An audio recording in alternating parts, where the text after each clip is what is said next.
कल चीन के 2 नागरिक को हमारे कस्टम अधिकारी, सैनिक अधिकारी, सेना के जवानों ने पकड़ा। वह बिहार में ही पकड़ाया, पश्चिमी चंपारण रक्सौल के बीच में। वे दोनों नागरिक पहले, चीनी नागरिक पहले भी भारत आए थे, वे भी पकड़ा गए थे, फिर आए, उनको समझा दिया गया था, लेकिन फिर कल आ गए। इस बार गिरफ्तार हो गया। वह पूछताछ में सहयोग नहीं कर रहा है। वह बहुत चालाक होते हैं। वो अपनी भाषा का ये बता रहे हूँ, कौन हम भाषा में बोलते हैं वह समझ नहीं आ रहा है, लेकिन सब समझ में आ जाएगा जब उनका brain mapping, DNA test, narco test कराया जाएगा, सब कुछ समझ में आ जाएगा। इसी प्रकार से करना चाहिए। और इस प्रकार से पाकिस्तान के नागरिकों के, बांग्लादेशी नागरिकों जो आते हैं आतंकवादी जिहादी, उनको भी इसी प्रकार से पकड़ना चाहिए। आज पश्चिम बंगाल में कितने बांग्लादेशी आ गए हैं, और भारत में वहाँ की राज्य सरकारें शिथिल रहा करती है, और इसी के चलते बांग्लादेश से, पाकिस्तान से लोग आ जाते हैं। और यही इस पर चर्चा अंजना जी नहीं करती है, इस पर अंजना जी चर्चा नहीं करती है। कितने, क्या करोड़ों, कितने लोग आ गए हैं बांग्लादेशी मुसलमान, पाकिस्तानी मुसलमान, ये रोहिंग्या मुसलमान, म्यांमार से पूरा पूरे भारत में कोई भी जिला बाकी नहीं होगा। कितने विधानसभा का तो उसमें इतने लोग हो गए हैं जिनका कहना भी मुश्किल है। अब पश्चिम बंगाल में देख रहे हैं, बिहार में देख रहे हैं, पूरे भारत में विदेशी, पाकिस्तानी, बांग्लादेशी, रोहिंग्या मुसलमान और कहाँ से, म्यांमार से आ गए हैं। इस पर चर्चा क्यों नहीं करते हैं? लेकिन अंजना जी ये सीमा पर खूब चर्चा करते हैं। सीमा जो महिला आई है, जो अपने बच्चों के साथ आई है, उन्हें ये पत्रकार, ये वो पत्रकार हैं जो रिया चक्रवर्ती का इंटरव्यू लेती है, लेकिन सुशांत सिंह राजपूत का, जिसका हत्या किया सुशांत सिंह राजपूत का, उसके पिता से वे उनका संवेदना नहीं ले सकते हैं, लेकिन रिया चक्रवर्ती जी का, क्योंकि हम सीमा जी से, पाकिस्तानी महिला जो आई है उसको हम आग्रह करते हैं। हमारे पत्रकार को एक चीज़ का बहुत भूख है, उनको पैसे का भूख है। रिया चक्रवर्ती का इंटरव्यू लेना भारत के सभी पत्रकारों ने लिया, इसलिए लिया इंटरव्यू, वह एक किलर थी, वह एक ड्रग का सौदागर थी, एक ड्रग बेचने वाली थी। और सुशांत सिंह राजपूत को प्यार के नाम पर, लव जिहाद के नाम पर उसके घर में रह करके उसको मार करके उसने कबूल किया। 50 करोड़ रुपया उसका बैंक से निकाल दिया, और उसने अपने भाई शोभिक चक्रवर्ती, माता पिता सबको दे दिया, और उन लोगों को भी दिया पैसा जो लोग उनको बचाने में काम आया। उसको जो बचाया रिया चक्रवर्ती जी को, उन सारे पत्रकारों को भी पैसा मिला जो उनका इंटरव्यू लिया। लेकिन वे पत्रकार कहाँ गए? अभी सीमा के बारे में खूब चर्चा हो रही है, लेकिन रिया चक्रवर्ती जी को बचाने में आपको कितने पैसे लेना मिला? सीमा से भी मेरा आग्रह है, आप भी पूछिए थोड़ा सा, जब पत्रकार आवे आपको, तो आप भी एक महिला हैं, उनसे पूछिए अंजना जी से, आपने रिया चक्रवर्ती जी का जो इंटरव्यू लिया, कितने पैसे आपको मिले थे? आप ये बताने का प्रयास कीजिए। जो पत्रकार आते हैं आपके यहाँ,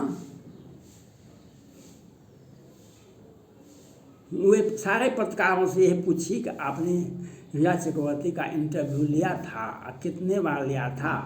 तो तो कितने पैसे आपको मिले थे, आप बताने का प्रयास कीजिए। आप भी जिस भाषा में वह प्रयोग करे उसी भाषा में कहिए आपको कितने पैसे मिले और कितने पैसे आपको जाए। आपको पैसे नहीं मिले तो आपने जिसका बेटा मार गया उसका इंटरव्यू क्यों नहीं लिए? उसका संवेदना तो लेना चाहिए के सिंह का, सुशांत सिंह राजपूत के पिताजी का तो नहीं। तो हमको तो पैसे पर हम बिकते हैं, पैसे पर हम इंटरव्यू लेते हैं, पैसे के लिए हम सारा काम करते हैं। इसलिए सीमा का इंटरव्यू लेता है। और सीमा के बाद कितने, कल तो दिल्ली में पर विगत दिनों दिल्ली में तो क्या से क्या हो गया दुनिया ने देखा, लेकिन कहाँ कार्रवाई हुई। जो देश का सबसे बड़ा आतंकवादी है जम्मू कश्मीर का, जो बहुत दिनों तक वहाँ पर आतंकवाद को संरक्षित ही नहीं किया बल्कि उसको हवा भी दिया, आंदोलन में चलाया, भारत विरोधी आंदोलन को। और वह जब जेल में है तो दूसरे केस में ट्रायल चल रहा है 3-4 सैनिक अधिकारी का हत्या का मामला पर। तो कुछ मामले में तो 10 वर्ष का सज़ा हुआ और कुछ मामले में तो उनको फांसी होने वाला है। उनको दिल्ली सरकार केजरीवाल साहब अध्यादेश के विरुद्ध में पूरे भारत में और कांग्रेस पार्टी को कहा कि आप अध्यादेश का विरोध कीजिए तो हम आपका साथ देंगे।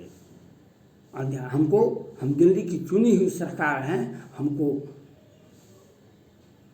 दिल्ली का अधिकार, दिल्ली की पुलिस, दिल्ली का सारा सुरक्षा व्यवस्था हमारे पास में होना चाहिए। और सुप्रीम कोर्ट ने भी खूब मदद किया उनको, बहुत होना चाहिए। दिल्ली में भी चुनी हुई सरकार है, होना चाहिए। और उन्होंने आतंकवादियों को भी सुप्रीम कोर्ट में जाने के लिए दे दिए और सुप्रीम कोर्ट ने भी 2-4 पुलिस जेल अधिकारी को सस्पेंड कर दिए। केजरीवाल पर कोई कार्रवाई नहीं हुई। देश का इतना बड़ा आतंकवादी सुप्रीम कोर्ट कैसे पहुंच गया, इस पर हम चर्चा नहीं कर सकते हैं, इस पर चर्चा नहीं होगा, क्योंकि हम कैसे बोलेंगे, हमको बोलने का कोई अथी नहीं है। और हम कार्रवाई भी नहीं करेंगे क्योंकि हम तो सभी जगह एक ही बात है, भारत विरोधी पर हम चर्चा नहीं करते हैं। और सीमा पर हम खूब चर्चा करते हैं। देश का आतंकवादी तिहाड़ जेल से क्यों निकला, कैसे सुप्रीम कोर्ट में पहुंचने का कौन सा आदेश मिला था। कोई भी व्यक्ति सुप्रीम कोर्ट में अधिवक्ता के माध्यम से ही सुप्रीम कोर्ट में अपना बहस कर सकता है। उन्हें तो सुप्रीम कोर्ट कॉल नहीं किया था और सुप्रीम कोर्ट में जा ही नहीं सकते हैं किसी को, लेकिन ये कैसे पहुँचे ये तो बताना होगा। यही सुप्रीम कोर्ट को भी अपना कार्रवाई करनी होगी। और केजरीवाल जैसे व्यक्ति को अध्यादेश का विरोध करना, आज जब से केजरीवाल जी हैं दिल्ली के मुख्यमंत्री तब से भारत में दिल्ली में PFI का मुख्यालय बन गया। इस पर अंजना जी कुछ नहीं बोल सकते हैं, श्रद्धा आफ्ताब के बारे में कुछ नहीं बोल सकते हैं, कितने लड़कियों का, अंकिता सिंह के बारे में कुछ नहीं बोल सकते हैं, और कितने लड़कियों को काटा गया, दिल्ली में काटा गया, और कितने लड़कों को मारा गया। PFI, जिहादी गैंग, इंडियन मुजाहिदीन, उसके बारे में कोई पत्रकार नहीं बोल सकते हैं, क्यों बोलेंगे भाई। और उन पर कार्रवाई भी नहीं होगी। किस्ता मामले में सुप्रीम कोर्ट रात के 9 बजे खुलता है, 3 सदस्यीय खंडपीठ, उसे बेल भी मिल जाता। पहले यह कहा जाता है कि 8 दिन में क्या होगा, तो फिर 8 दिन के बाद अस्थायी जमानत मिल जाती है, जिसने तत्कालीन मुख्यमंत्री, माननीय मुख्यमंत्री नरेंद्र मोदी जी के विरुद्ध में और गुजरात दंगा को दिशा बदलने में अहम भूमिका निभाए थे। उनका जब पकड़ा गया मामला, वह किस प्रकार से दंगा भड़काते थे, किस प्रकार से देश विरोधी काम में लगे हुए थे, तो उनको जमानत भी मिल जाता है अस्थायी रूप से। और दिल्ली में जो भारत, पाक और जम्मू कश्मीर का सबसे बड़ा आतंकवादी सुप्रीम कोर्ट पहुंच जाता है, उस पर चर्चा नहीं होगी। उस पर चर्चा कैसे होगी, क्यों होगी? उस पर चर्चा नहीं होगी। कितने पाकिस्तान से लोग आए हैं, एक सीमा पर चर्चा खूब होगी। एक सीमा पर सीमा पर खूब चर्चा होगी, क्योंकि एक माँ है, वह अपने बच्चों के साथ आई है, इसलिए वह जिहाद पैदा कर सकती है भारत में। वह आज तक तो नहीं सुने हैं जानवर भी अपने बच्चों को साथ लेकर के उसका जान को खतरा में नहीं दे कर के शिकार करता है। बाघ, टाइगर भी मांस ही खाता है, लेकिन अपने बच्चे को सुरक्षित रख करके ही शिकार करने जाता है। लेकिन सीमा जी, अंजना जी के नज़र में अपने बच्चों को भी वह जिहाद के लिए लाया है, इसलिए उसका बार बार पूछताछ होनी चाहिए, बार बार पत्रकार को पहुंचना चाहिए। रिया चक्रवर्ती से कभी नहीं पूछना चाहिए, क्योंकि उनसे पैसा तो ले लिए हैं आप लोग, उनका पैसा कहाँ कहाँ गया? सारे पत्रकार भारत में जितने भी हैं उन सबों ने जो इंटरव्यू लिया वो पैसा लिया, 50-55 करोड़ रुपया निकाला। सुशांत सिंह राजपूत का पैसा भी लूटा और ड्रग भी पूरे गौरव आर्जा, कौन आर्जा, और पूरे देश में ड्रग का सौदा भी किया और कबूल भी किया मीडिया के सामने। हमने सुशांत सिंह राजपूत को मारा, हमने उसका पैसा निकाला, हमने ड्रग का सौदा किया। सुशांत सिंह राजपूत के लिए किए, वह तो ठीक है, आपने तो किए तो, लेकिन हमके पास पैसा है, हम पैसा छीट देंगे। लुटा हुआ पैसा का कोई महत्व नहीं रहता है, हम अपना तो बच गए ना। और उस पर चर्चा नहीं होगी, लेकिन हम उस पर विदेशी नागरिक जो आते हैं, कितने आते हैं, ये तो हमारी सीमा सुरक्षा बल का जवान मुस्तैद थे, तो इसलिए चीनी नागरिक पकड़ा गए। लेकिन पश्चिम बंगाल में बांग्लादेशी मुसलमान आ जाते हैं तो क्या पकड़ेंगे? क्योंकि ममता बनर्जी कितना प्रोटेस्ट करती है, यह आपको देख रहे हैं। इस पर चर्चा नहीं होगी, इस पर चर्चा नहीं होगी। और देश में पत्रकार, इस सुरक्षा का सबसे बड़ा अधिकार पत्रकार को ही है, तो प्रजातंत्र का चौथा खंभा भी कहा जाता है। लेकिन आज जो पत्रकार भारत में है, वह अंजना जी के जैसे, राजदीप जी देसाई जैसे, अंजुम जी जैसे, जो मोदी जी का तो खामियां नज़र आता है, लेकिन राहुल गांधी और ये केजरीवाल जब सीमा एयर स्ट्राइक और सर्जिकल स्ट्राइक पर प्रश्न उठाते हैं, इस पर इनका बयान नहीं निकल सकता है।